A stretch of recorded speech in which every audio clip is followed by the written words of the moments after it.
What's up, y'all? It's your boy, Cool Eagle, back here with another video. Just want to come talk to you guys, man, after this. Wow. All these game sixes both these game sixes that we've seen last night, absolute miracle, right? The Sixers blow a winnable game six.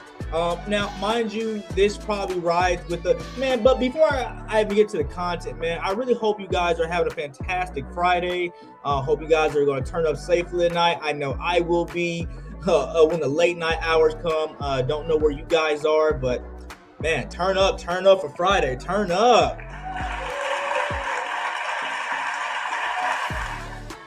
Heck yeah, man. But y'all know the NBA's agenda was to probably extend this series to 7, like just because. NBA more than likely wants this series to go to 7 because I don't know if any of y'all actually watched the game, if you were there or just watching on your TV like me. They didn't really call a lot of fouls worth the damn for the 76ers, especially in the second half. So still though, the 76ers, they let Jason Tatum after Tatum goes 0 for 10, and we're going to get into what he said in an interview later, because you're like getting a little too ahead of yourself, buddy. Getting a little too ahead of yourself. But we'll see what happens in Game 7 in Boston. Hopefully the Sixers can pull it off. But I think they can do it, especially the way Joel Embiid is playing at an all-star MVP level, and you got Tyrese Maxey chipping in, Tobias Harris finally playing up to his contract. I know a lot of Sixers fans are happy about that. Like to the point where like they don't even have to play a lot of their good bench players like Korkmaz and Shake Milton. But this isn't about the Sixers and the Celtics. Like they'll handle their own shit out at their own time. I don't care about the Eastern Conference right now. I care about what happened to these Phoenix Suns last night, and I want to show y'all right at this on. So look what happened. A 125 to 100. Now, mind you, the Nuggets aren't the kind of team to just blow somebody out. Like they're a very like well-coached, well-oiled machine that likes to like pick apart their opponents like methodically, you know, with the 2-time, should be 3-time MVP, like dishing out passes that are just out of this world. Because if you take a look, and I'm sure a lot of y'all can see this, 13 to 18, but the more important thing is the 12 assists, 10 rebounds, and then most importantly, getting those 3 second chance points that really helped out. And if you hadn't noticed, man, the Nuggets were perfect from the free throw line last night. Absolutely perfect. Now, Aaron Gordon missed a couple, but still, you gotta look at it. Like all of them shot very well last night, and even a third person showed up with a KCP going for 7-11, 2 for 5 from the 3.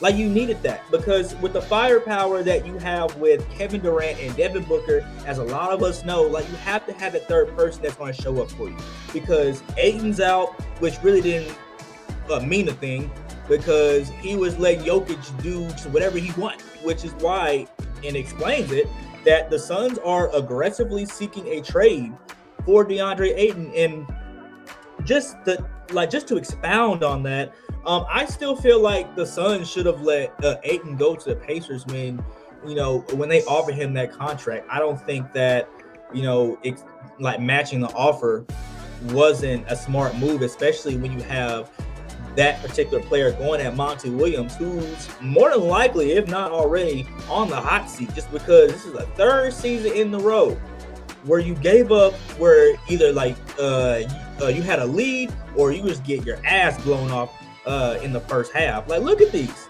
Like, look at this. You got 44 and 37, 26-25. That's 81 to 51 in the first half. You're already down by 30. So when the Suns come out in the second half, like, what's the goal? Like, are they going to like put up 40 every quarter? They could have, but if you look at the numbers down here,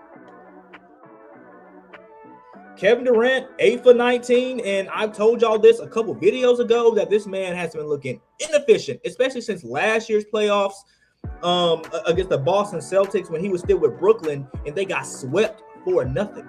And I don't even want to like discuss y'all those numbers, but like looking at this, I know a lot of people call Kevin Durant a missing piece on a team, but this is the second time that he's shown to a team and he hasn't just been able to make a difference. Like the Suns were better without him last year. They were better without him last year. I mean, mind you, they still got their asses beat by lower seed Mavericks, but you can argue that they were better without Kevin Durant last year. Like no matter what the criticisms were of DeAndre Ayton, who, man, I just feel so bad for Suns fans, man. Like you have a 7-footer who doesn't want to be a 7-footer, you know. And then Devin Booker, third year in a row where, you know, when you need him, he doesn't really show up for you. Yeah, like he'll give you a good performance in games 2, 3, and 4, but like what about those game 5s, those game 6s, those game 7s? And I don't know if a lot of y'all seen Skip and Shannon Undisputed today, where Shannon broke down a lot of the numbers like with Devin Booker in these kind of situations, and they don't look good. They don't look good at all.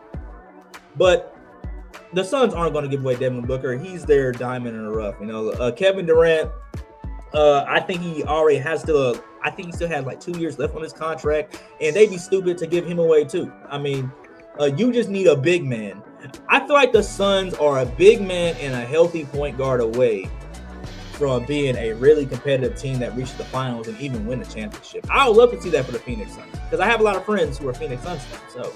But yeah, the Nuggets advance to the Western Conference Finals to take on either Lakers or the Warriors, whoever comes out that series. I guess we'll see tonight if the Lakers can't close out the Warriors in 6, or if Steph Curry just can pull a rabbit out of his hat, or Andrew Wiggins pull a rabbit out of his hat and just will the Warriors to a game 7 in Golden State. You know, so. We'll see how that goes, but I feel like the Nuggets are the better team out of the two, just because, well, honestly, the Nuggets would be actually a better matchup than the Nuggets and the Warriors, just because the Lakers also have a big man who's really good at scoring and can defend, which a lot of y'all argue that, you know, a Jokic can't do.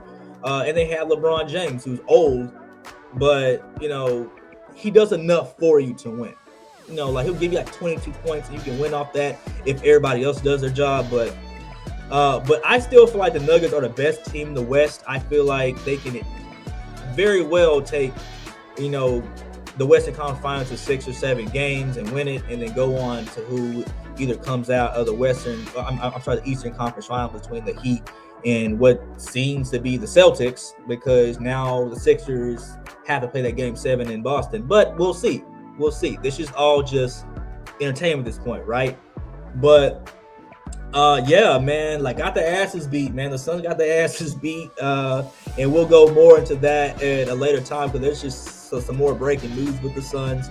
But let's talk about like this new schedule release now, because as y'all know, the schedule came out, and the real schedule came out to where like games are actually in order to where like the prime time, whatever. And they're saying the Eagles played the Giants on Christmas, and the media is already touting this up like this is a game. A lot of Eagles fans can agree that that's not really, because the Giants stink. They stink. We swept the Giants last year. We always beat the brakes off the Giants, especially in the playoffs. Especially in the playoffs when we beat the brakes off them 38 seconds. So I'm curious to see what you guys think. Hold on one second. Hold on.